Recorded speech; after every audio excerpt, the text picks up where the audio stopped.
I kissed my boss in the elevator by mistake, and now he's pursuing me. As I step into the elevator, nerves buzzing and heart pounding, I spot a man already inside. He's tall, sharp-featured, with blue, piercing eyes, and seems totally out of my league. I sneak a glance at him, and they look away. He's the type of guy I usually admire from afar.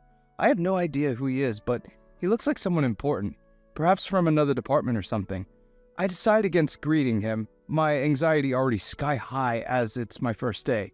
I can feel my anxiety rising each time the elevator ascends, and a suffocating tightness closes around my lungs.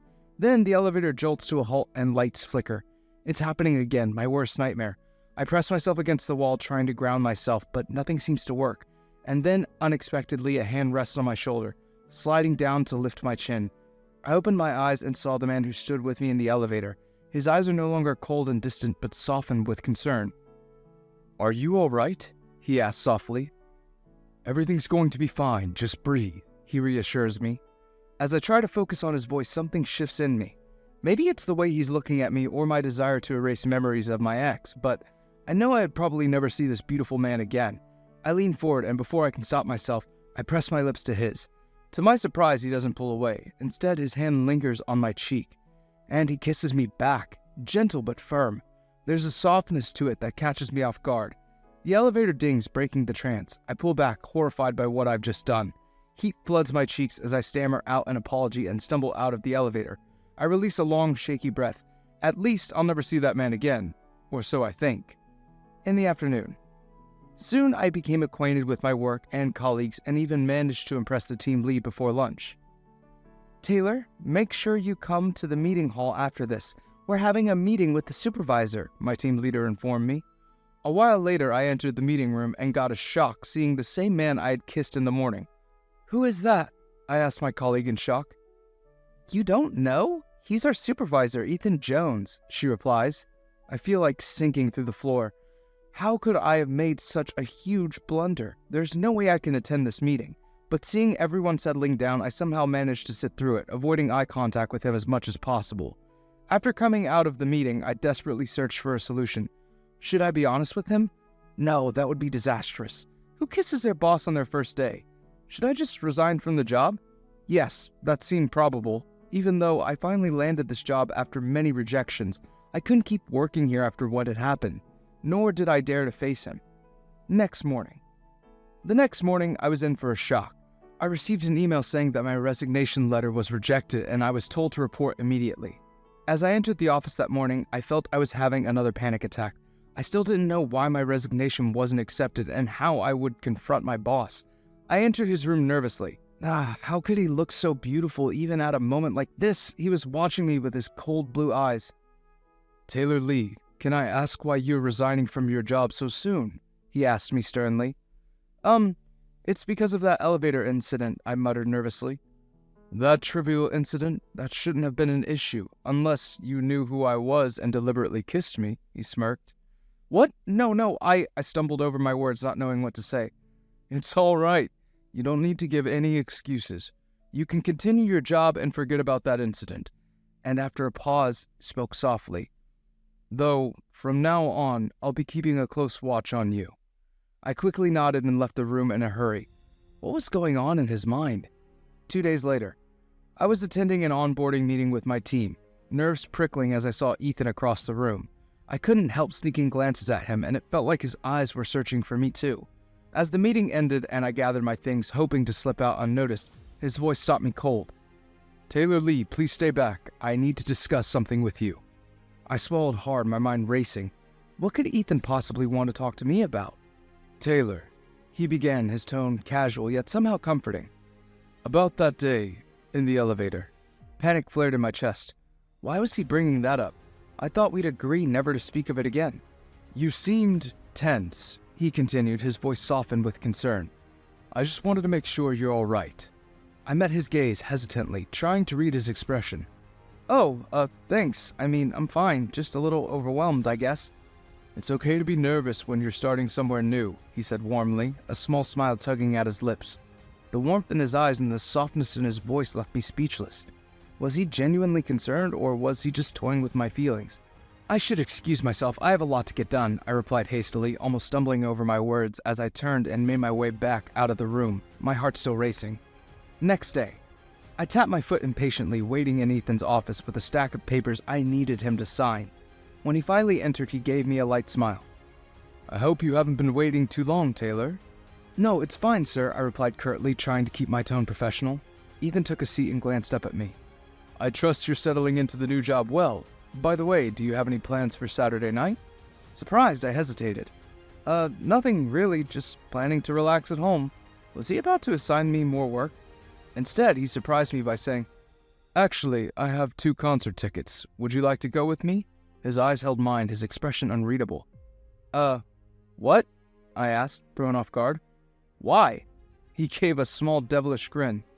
I don't have anyone else to go with, and I thought it might be nice to get to know you a little better. I could feel my heart racing. How could he be so disarmingly handsome? I tried to shake off the thought, clearing my throat. I'm not sure why you'd want to go with me, sir, but I'd rather stay home. He called after me as I turned to leave. Taylor. But I quickly slipped out of his office, my mind spinning. Why was he acting like this? The whole thing brought back a sudden unsettling memory of my ex, the one I thought I'd left firmly in the past. Flashback. 1 year ago. Aiden, why are you so upset? I was just talking to a friend. Really? You go hugging all your friends now? He shot back, his tone sharp. No, but Mateo is a close friend of mine. Please try to understand. Aiden's eyes narrowed, his glare intense. Well, if you don't want me to leave you, stay away from him. I felt a knot tighten in my chest, but I just nodded, hoping it would calm him. 3 months later. Taylor, get ready. We're going out with my friends, Aiden said brightly, his usual smile back in place. I shook my head. No way, they're your friends, and I don't even like them. Aiden's smile faded. What are you talking about, Taylor? They're nice to you. Don't be a spoil sport, just get ready. My frustration bubbled over. I'm not a spoil sport, I yelled, tears stinging my eyes. You control my life so much that I don't have any friends left, or even a job. Don't blame me, Aiden snapped, his voice darkening. All I ever did was take care of you because I love you. He shoved me, his voice rough with anger. I stumbled back, collapsing to the ground as the weight of his words and his actions hit me. I broke down, sobbing, realizing I couldn't do this anymore. Aiden, please leave, I managed through my tears. His expression softened. Taylor, I'm sorry. Please don't do this. He reached for me, his hand hovering near my face. I flinched away from his touch, not wanting to face him, but Aiden gently lifted my chin, his eyes softening as he looked at me. I'm so sorry, Taylor. I'll never hurt you again. Please don't ask me to leave. I love you, he murmured, his voice pleading. I met his gaze, and for a moment, I saw the pain and regret in his eyes, hoping he truly meant it this time. I took a deep breath and nodded.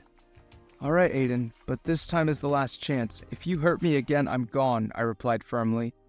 I would never, he whispered with a relieved smile, pulling me into a hug. I let myself sink into his embrace, hoping that maybe, just maybe, everything would be okay again. 5 months later. I was out at lunch with an old school friend, enjoying a rare moment of freedom.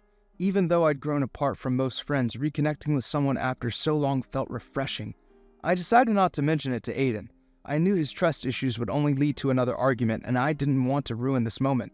It's been ages since we last met. You've changed so much, I said with a smile, feeling lighter and more carefree than I had in a long time. You're one to talk. You dropped off the map entirely, he teased. It took forever to track you down. I laughed. Fine, I'll do better at staying in touch from now on. So, how's that boyfriend of yours? He asked. I heard he's a little clingy. He's fine, we're fine, I replied quickly, wanting to keep the conversation light and to avoid the topic of Aiden. Just then my eyes landed on the entrance, and my heart skipped a beat. Aiden was standing there, his face stormy as he zeroed in on us. He strode over, his gaze sharp and accusing. What are you doing here? He demanded. Aiden, don't make a scene, let me explain, I began, my heart pounding. Without listening, he grabbed my hand tightly and began to pull me away. Don't lie to me, Taylor. I know what's going on. You're on a date, he spat, shooting my friend a menacing glare. Please, let me explain, I pleaded, trying to stay calm.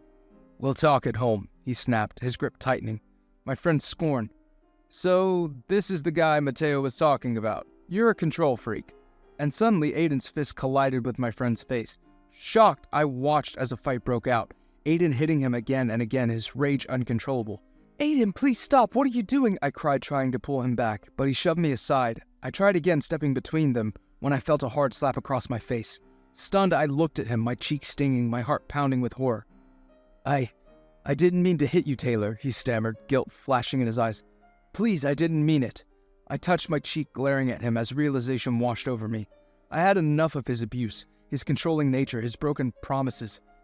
Aiden, leave. I never want to see you again, I said, my voice cold and steady. No, please, Taylor, don't do this, he begged, reaching out. Leave, Aiden. My voice was firm, but my heart ached. We're over. I turned away, holding back tears. He tried one last time. I'm sorry. But I didn't look back. I stormed out of the restaurant, determined to leave him behind for good. Flashback ends. 1 day later. I was summoned to Ethan's office in the morning, a wave of anxiety washing over me. I couldn't shake the feeling that I was in trouble again, and I hoped that wasn't the case. Sir, you called for me? I asked as I stepped into his office. Yes, Taylor, I realize I don't have your number, he said, his tone serious. What? My heart raced. This was crossing a line. I don't know if all this is amusing to you, sir, but it's not to me. I don't like being played like this, I replied, hurt lacing my voice. I'm sorry, Taylor, I didn't mean it like that, he reassured me, his expression softening. I actually need your number for official purposes. Oh! I felt a mixture of embarrassment and relief. I hadn't expected that explanation. Without thinking too much, I pulled out my phone and handed it to him. That night, I received a text from Ethan as I expected and secretly hoped for. Can't sleep? Yeah, you? Just wrapping up some work, but staying up this late isn't good for you. Try to get some sleep. I will soon. There was a brief pause before another message came through. So, are you free on Sunday? You turned down the concert, but what about a movie? I couldn't help but chuckle. This man was persistent. No can do, I'm busy. His reply was immediate. One of these days you'll say yes to a date, he sent, followed by a smirking emoji. Keep trying, I shot back with a laughing emoji, feeling my heart skip a beat. I turned off my phone, but as I lay in bed, my thoughts drifted back to Ethan. The idea of going out with him lingering in my mind. My heart fluttered, hopefully dreaming of what that could be like. A week later, I was buried in a mountain of paperwork late in the evening when I heard a voice interrupt my focus. Are you working late again? I looked up to find Ethan standing in my doorway, his expression a mix of concern and curiosity. Yes sir, lots to do, I mumbled, trying to sound casual as I shuffled some papers on my desk. Well, I hope you at least had dinner or are planning to order something, he inquired, a hint of warmth in his tone. No, I'll have something when I get back home, I replied, wondering why he seemed so invested in my dinner plans. That won't do, it'll be too late. Come with me, we can go to a nice restaurant, he suggested, his eyes glinting with an invitation that made my heart race. I stared at him, momentarily taken aback. The offer felt unexpected, almost too personal. There's no need, I finally said, shaking my head. I'll just order something if you're really that worried. I tried to sound firm, but part of me was tempted by the thought of spending time with him outside of the office. Fine, then I'll order for you here, he insisted, pulling out his phone. I looked at him in surprise. Was he genuinely showing concern for me again? I didn't want him to, yet a part of me secretly hoped he would. A little later, he returned with a takeaway. Let's dig in before the food gets cold. I chuckled as I began to savor the delicious meal. My heart felt warm, not just from the food, but also from Ethan's unexpected kindness. Thanks, Ethan. This is really nice, I mumbled, feeling a bit embarrassed. It's no issue. Just enjoy the food, he replied, a soft smile gracing his lips. After a long pause, Ethan asked, Taylor, you never explained why you're so afraid of elevators. His tone was gentle yet curious, prompting me to open up about a fear I usually kept buried deep inside. I hesitated, the memories flooding back, each detail sharp and vivid in my mind. It's just that, as a child, I was trapped in an elevator for what felt like an eternity. I remember feeling the metal walls closing in on me. I pressed the buttons frantically, but there was no response. No one came to rescue me for what felt like forever. Being in an elevator still makes me remember that horrible nightmare, the feeling of isolation and panic rising within me. Sometimes even now, the thought of stepping into one sends a shiver down my spine, and I can almost relive that moment of helplessness. Ethan's expression softened as he listened. That sounds terrifying. I can't even imagine how frightening that must have been for you. Yeah, it really left a mark. Even now, when I'm in an elevator, all I can think about is that moment, being stuck, feeling helpless. Thank you for sharing that with me, Taylor, he said quietly. It makes sense why you'd be anxious. If you ever need someone to talk to, or if you want company in the elevator, I'm here for you. His words caught me off guard, and a warmth spread through my chest. It was nice to know that someone cared so much for me. I appreciate that, Ethan, really. It means a lot. After another long pause, Ethan broke the silence. Do you want to go watch a movie next Sunday? I hesitated, trying to think of a good excuse, but none came to mind. Don't say no, please. It's just a movie, and if you don't like spending time with me, you can leave in the middle. Seeing the sincerity in his eyes and the way he was pleading, I knew I had to give in this time. Fine, I'll come, I replied, hoping I wouldn't come to regret my decision. The flutter of excitement mixed with anxiety in my stomach hinted that this outing might change everything. On Sunday, I looked around for Ethan in the movie theater, hoping he hadn't ditched me. Here, Taylor, he called out, waving from a distance. He looked effortlessly handsome in a casual shirt and jeans, and I thought he couldn't get any more attractive, yet here he was. Hello, Ethan, I replied shyly. Taylor, you can be comfortable with me. No need to feel embarrassed. Okay, I said softly, my heart fluttering with excitement at the thought of spending time with him. He nodded and led the way inside. During the movie, I felt his arm slide around me, a gentle and reassuring presence. Not getting bored, right? He asked, giving me a soft look. No, I'm all right, I replied, laying my head on his shoulder. His warmth enveloped me, providing a comfort I hadn't expected. After the movie, Ethan drove me home. The car was quiet, but I could feel the weight of unsaid words hanging in the air. As he bid me goodbye, he hesitated before saying, Taylor, I have a confession to make. I like you. In fact, I was intrigued by you the first time you kissed me in the elevator, but now, I just want to be with you. What do you like about me? I asked softly, unable to fully grasp his words. That you're shy, yet so bold sometimes. You work hard, but you forget to take care of yourself. Every little thing about you, he said with a bittersweet smile. I stared at him in shock. All of this sounded like a dream. Did he really like me so much, or was he just trying to control my life like Aiden had? I don't know, Ethan. I need some time. Please leave, I replied bitterly, still grappling with the remnants of my past. Fine, Taylor. I don't want to see you hurt. I watched him walk away and sudden tears fell from my eyes. Why was this hurting so much? Ethan didn't mean those things, right? But then I recalled all the kind gestures he has shown me and my heart ached for him. No, he wasn't like Aiden. Ethan was kind and caring. Tomorrow morning, I was going to say yes to him. Next morning, I walked confidently into my office building, determined to confess to Ethan that I liked him too, but just as I approached the elevator, my heart sank. Aiden stood in front of me, blocking my path. I froze, a rush of memories flooding my mind. Years of emotional abuse, manipulation, and pain. What was he doing here? I needed to leave quickly, but Aiden raised a hand, stopping me in my tracks. I felt a shiver run down my spine, and my instinct was to shrink back in fear. I'm sorry, Taylor, he said, his voice laced with desperation. I made a huge mistake, but I've changed for the better. Please, just give me a chance. I stared at him, shock and disbelief washing over me. What did he think this was? Accept him back? There was no way I could do that. Please hear me out, he pleaded, his eyes searching mine for a hint of forgiveness. Do you really think I should hear you out after everything you did to me? You ruined my life, Aiden. I have nothing to hear from you, I replied harshly, trying to brush past him. Please wait, Aiden reached for my hand, but I flinched away instinctively, drawing back as if burned. Don't touch me, I snapped, anger and fear battling within me. I still haven't forgotten what you did last time. Leave me alone. I pushed past him, his pleading voice fading into the background as I entered my office. I took a deep breath, grounding myself in the present. Aiden had rattled me more than I wanted to admit. How did he even find out about my office? The thought gnawed at me, but I refused to waste any more time on him. I had more important things to focus on today, like finally expressing my feelings to Ethan. Later in the afternoon, I had been unable to find Ethan the whole day, and worry gnawed at me. Where was he? Did my harsh reply last night push him away for good? Just as these thoughts swirled in my mind, my phone rang. It was Aiden. My stomach dropped. Where did he even get my number? I hesitated before opening his text. Taylor, please meet me once. Just hear me out and I will leave you forever if you want. I've really changed. I stared at the screen, torn. Should I really give him a chance, especially after everything he had put me through? The weight of my decision pressed heavily on my chest. In that moment of uncertainty, one name came to mind. Mateo, my old friend. The one I had lost because of Aiden.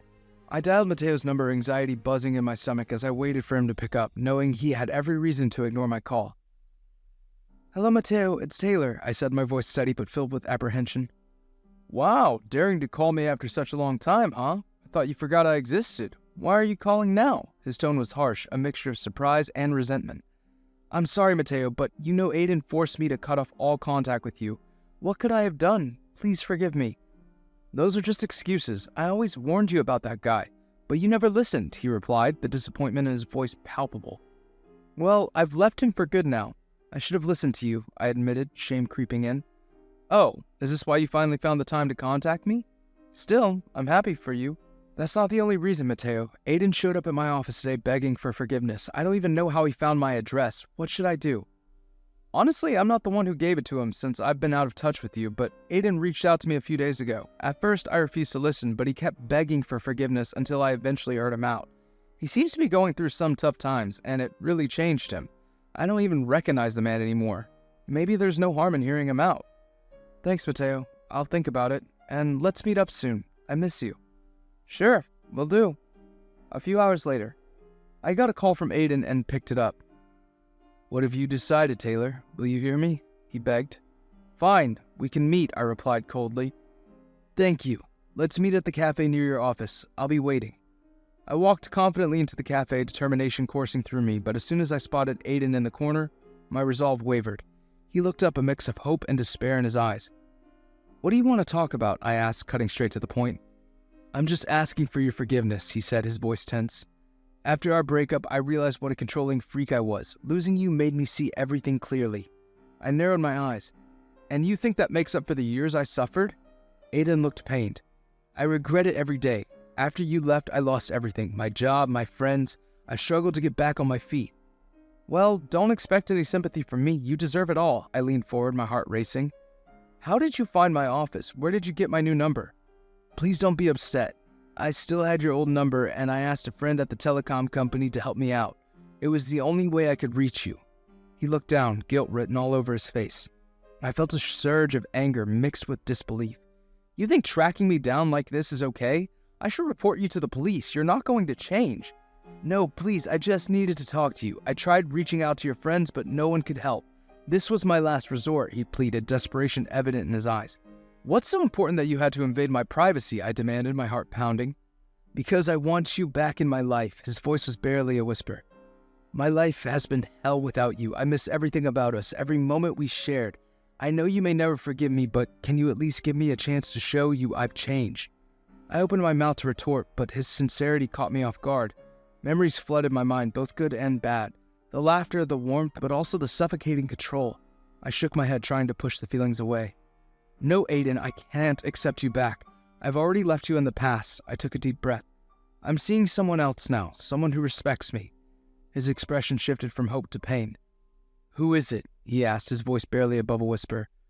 "It's someone from my office," I said, feeling a mixture of sadness and relief. "Thank you for coming to meet me. I really needed this closure." Aiden sighed, defeated. "I wasn't expecting you to accept me back, but I wanted you to know I'm sorry.